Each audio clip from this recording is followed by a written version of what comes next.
Sehatra sosialy nanao etsika didipotra fobe ny boriboritany fahatelo anatin'ny commune Antananarivo renivohitra androany tetsy tanandro no nanaovana ity etsika ity ampolony ireo zazalahy kely mbola tsy vita soavana ary nahazo tombontsoa tao anatin'izy ity ny zava-dehibe dia ny firaisan-kina sy ny fifankatiavana.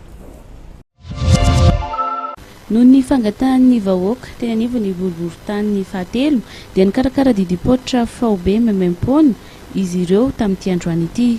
Ankizy misa 13 no nisitraka izany etsika no karakarain'ny boriboritany fahatelo izany.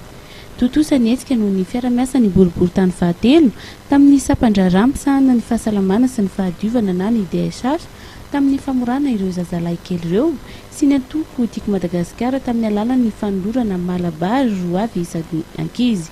Akoatra ny fanaovana didipotra memempona azy ireo moa dia nanolotra kilalao sy fanafody memempona azy ireo ihany koa ny tompona andraikitra ny boriboritany fahatelo.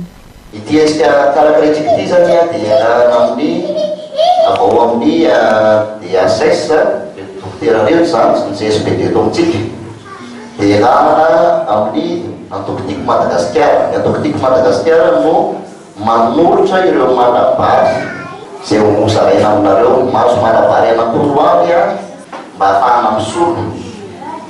Dia misy kilalao avy boriboritany fahatelo ho an'ny ankizy. Ny fitaovana rehetra ny fanafody sy ny sisa boriboritany fahatelo ihany koa no ny ampy azy fa isorana be dia be ny avao amin'ny DSH manana ntoeto izy karakaran'izany.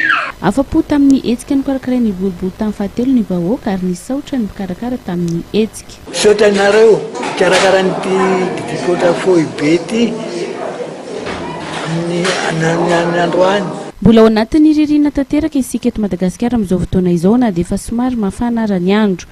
Fotoana izay anatanterahana ny famorana moa ny vanim-potoanan'ny ririnina raha ho an'ny malagasy.